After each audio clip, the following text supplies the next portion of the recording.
اس آیت مبارکہ سے یہ بات واضح ہو گئی کہ اللہ رب العزت کے اپنے بندوں پر بہت بڑے احسانات ہیں کہ اللہ نے ساری کی ساری چیزوں کو انسان کے فائدے کے لیے بنا دیا۔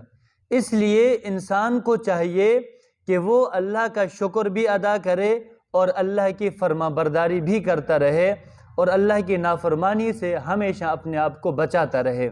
وَهُوَ بِكُلِّ شَيْءٍ عَلِيمٌ۔ اس آیت مبارکہ کے اس حصے کے ذریعے سے اللہ رب العزت نے ہمیں اپنی ذات سے ڈرنے کا بھی درس دے دیا۔ ہمیں چاہیے کہ ہم اپنی ظاہری اور باطنی ہر قسم کی نافرمانی سے بچنے کی کوشش کریں، اس لیے کہ ہمارا قول، ہمارا فعل، ہمارا ظاہر، ہمارا باطن اللہ رب العزت سے چھپا ہوا نہیں ہے۔ اللہ کی ذات سب جانتی ہے۔ ہم مخلوق سے تو چھپا سکتے ہیں لیکن خالق